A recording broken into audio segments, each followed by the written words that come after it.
రాష్ట్రంలో చంద్రబాబు నాయుడు గారు అధికారంలోకి వచ్చాక ఈ 2 సంవత్సరాల్లో మహిళలకు రక్షణ పూర్తిగా కరువైంది. రాష్ట్రంలో లా అండ్ ఆర్డరే లేదు. చంద్రబాబు నాయుడు గారు అధికారంలోకి వచ్చాక మహిళల విషయంలో ఏం జరిగిందని కనుక మనం ఒకసారి చూస్తే రాష్ట్ర వ్యాప్తంగా కూడా మహిళలకు సంబంధించి మహిళల మీద దాడులు పెరిగాయి, మహిళల హత్యలు పెరిగాయి, మహిళల మీద అఘాయిత్యాలు పెరిగాయి. ఇవన్నీ తట్టుకోలేక మహిళల యొక్క ఆత్మహత్యలు పెరిగాయి. మహిళల విషయంలో చంద్రబాబు నాయుడు గారి ప్రభుత్వం అధికారంలోకి వచ్చాక ఇది వారు సాధించినటువంటి ఘనత. ఇవి ఎంతలా అంటే ఈరోజు చూస్తూ ఉన్నాము, అందరూ కూడా మీడియాలో చూస్తుంటారు. మా పల్నాడు జిల్లా మాచర్ల నియోజకవర్గంలో ఒక గవర్నమెంట్ ఎంప్లాయీ మహిళ తన తలుపు కొట్టి తన ఇంటి మీదకి వెళ్ళి మరి తన మీద ఏ విధంగా అఘాయిత్యం చేశారో మనమంతా కూడా చదివాము. ఈ రోజున పరిస్థితి కూడా 2 సంవత్సరాలు అయిన తర్వాత ఇలా ఉందంటే ఒక్కసారి మరి కూటమి ప్రభుత్వం ఆలోచన చేయాలి. ఏం చేస్తున్నారు ఈ పోలీసులు? నిద్రపోతున్నారా? మహిళల మీద వరుసపెట్టి దాడులు, అఘాయిత్యాలు, హత్యలు, ఇవన్నీ తట్టుకోలేక వాళ్ళు ఆత్మహత్యలు, ఇవన్నీ జరుగుతూ ఉంటే పోలీసులు ఇంత కూడా పట్టించుకున్నటువంటి పరిస్థితి లేదు. మరి చంద్రబాబు నాయుడు గారు కూడా వారి దృష్టికి ఇవన్నీ వస్తున్నాయని అనుకుంటా ఉన్నాం మేము కూడా. మరి ఇవన్నిటి మీద కూడా ఏమాత్రం కూడా దృష్టి సాధించట్లేదంటే ఒక్కసారి ఆలోచన చేయాలి. వీళ్లకు వాళ్ళ విధుల మీద, వాళ్ళ యొక్క రెస్పాన్సిబిలిటీస్ మీద పోలీసులకు చిత్తశుద్ధి లేదు.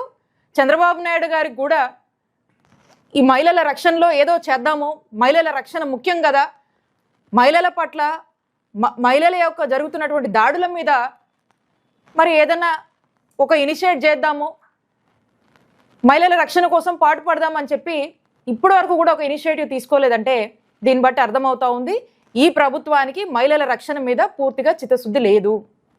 ఈ పోలీసులకు కూడా ఏమాత్రం చిత్తశుద్ధి లేదు. మనం చూస్తూ ఉన్నాము, గతంలో జగన్మోహన్ రెడ్డి గారి హయాంలో ఏపీలో పోలీస్ శాఖకు ఫస్ట్ ప్లేస్లో ఉండేది. 100కి పైగా కూడా అవార్డ్స్ వచ్చాయి ఏపీ పోలీస్కి అప్పుడు జగన్మోహన్ రెడ్డి గారి ప్రభుత్వంలో. మరి ఈ రోజున చూస్తే పాస్ మార్క్స్ కూడా లేవంట, 16% ఏదో అంటా ఉన్నారు. 36th ప్లేస్లో మనం ఉన్నాము. 36th ప్లేస్లో ఓవరాల్గా మనం ఉన్నామంటే దీన్ని బట్టి ఏమర్థం అవుతా ఉంది? ఇది డిజాస్టర్ అని. ఈ డిజాస్టర్ కారణం ఏంటో తెలుసా చంద్రబాబు నాయుడు గారు? ఈ డిజాస్టర్కి కారణం మీరు తీసుకొచ్చినటువంటి ఎజెండా రెడ్ బుక్కే దీనికి కారణం. పూర్తిగా మీరు అధికారంలోకి వచ్చాక మీరు పోలీస్ శాఖకి ఇచ్చినటువంటి ఎజెండా ఏంటి? ఈ రెడ్ బుక్ పాలనని, ఈ రెడ్ బుక్ని ఇంప్లిమెంట్ చేయండి అని చెప్పారు. వాళ్ళు ఎక్కడా కూడా పోలీసులు డివేట్ కాకుండా ఈ రోజు కూడా అదే చేస్తూ ఉన్నారు. ఈ రెడ్ బుక్ ఎజెండాలో భాగంగా ఎక్కడ వైఎస్ఆర్ కాంగ్రెస్ పార్టీ వాళ్ళు ఎక్కడ కూడా వాళ్ళు ఎక్కడున్నా, ఏం చేసినా, ఏ యాక్టివిటీలో పార్టిసిపేట్ చేసినా, ఎక్కడ ఈ ప్రభుత్వాన్ని ప్రశ్నించినా అడ్డగోలుగా వాళ్ళ మీద కేసులు పెట్టడము, ఇల్లీగల్ కేసులు కట్టడము, నెరేటివ్స్, స్క్రిప్ట్స్ పోలీసులే బిల్డ్ చేయడము, దాన్ని ఎఫ్ఐఆర్ చేయడము, ఇల్లీగల్ అరెస్టులు, ఇల్లీగల్గా జైలు పాలు చేయడము, బెదిరించడాలు, భయపెట్టాలు, కొట్టడాలు, తిట్టడాలు, ఇదే కదా చేస్తుంది మీ పోలీసులు. కాబట్టి పోలీసులు పూర్తిగా రెడ్ బుక్ అమల్లో బిజీగా ఉన్నారు.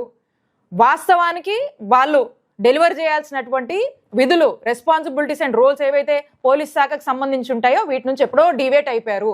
ఇప్పటికైనా మీరు మేలుకొని జగన్మోహన్ రెడ్డి గారి హయాంలో మహిళల రక్షణ కోసము, మహిళల సేఫ్టీ కోసము, సెక్యూరిటీ కోసము దిశ యాప్ లాంటివి తీసుకురావడము, జీరో ఎఫ్ఐఆర్ లాంటివి తీసుకురావడము, అనేక డ్రైవ్స్, అనేక కౌన్సిలింగ్స్, అన్నీ ఒక చక్కటి ఇనిషియేటివ్స్ అన్నీ కూడా తీసుకొని ఒక సేఫ్ స్టేట్గా ఆంధ్రప్రదేశ్ని తీర్చిదిద్ది రాష్ట్రంలో ఉన్నటువంటి చిన్నపిల్లలు కావచ్చు, మహిళలు కావచ్చు, విద్యార్థులు కావచ్చు, ఆఖరికి ఎంప్లాయీస్, వృద్ధుల వరకు కూడా జగన్మోహన్ రెడ్డి గారి ప్రభుత్వంలో హ్యాపీగా ఉన్నారు.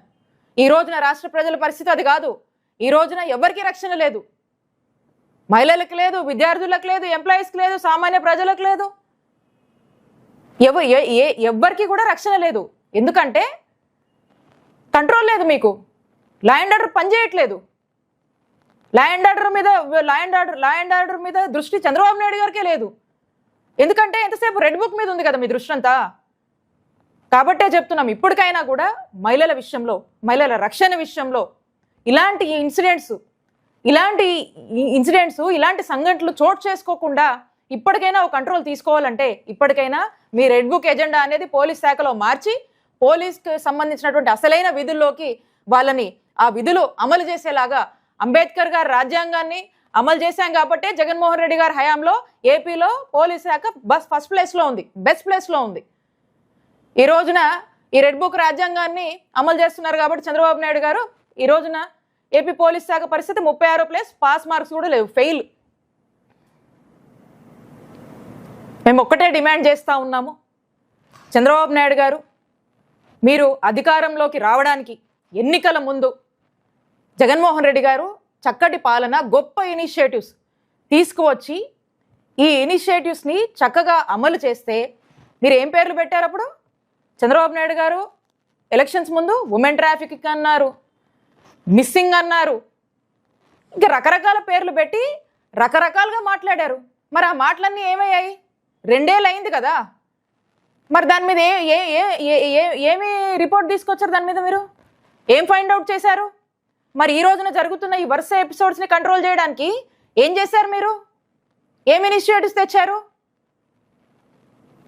ఎక్కడ చూడండి విచ్చలవిడిగా బెల్ట్ షాపులు, ఎక్కడ చూడండి మందు షాపులు, విపరీతమైనటువంటి గాంజా, డ్రగ్స్ అన్నీ కూడా ఈరోజు విచ్చలవిడిగా అందుబాటులో ఉన్నాయి. వీటిని కంట్రోల్ చేసే మెకానిజమ్స్ ఏమీ లేవు కాబట్టి క్రైమ్ విపరీతంగా పెరిగిపోతుంది. అది మహిళల మీద ఈ విధంగా ఇంపాక్ట్ అవుతుంది. కాబట్టి ఇప్పటికైనా ఈ సిచ్యువేషన్ మీద, మహిళల రక్షణ మీద దృష్టి సారించి ఈ సిచ్యువేషన్కి ఒక కంట్రోల్ తీసుకురండి. పోలీసుల యొక్క విధులు చేసుకోమని మీరు దయచేసి ఇన్స్ట్రక్షన్స్ ఇవ్వండి. మహిళల రక్షణ కోసం ఇప్పటికైనా పనిచేయండి. ఇంకో మహిళకి ఇలాంటి పరిస్థితి రాకుండా కాపాడండి చంద్రబాబు నాయుడు గారని మేము డిమాండ్ చేస్తూ ఉన్నాం.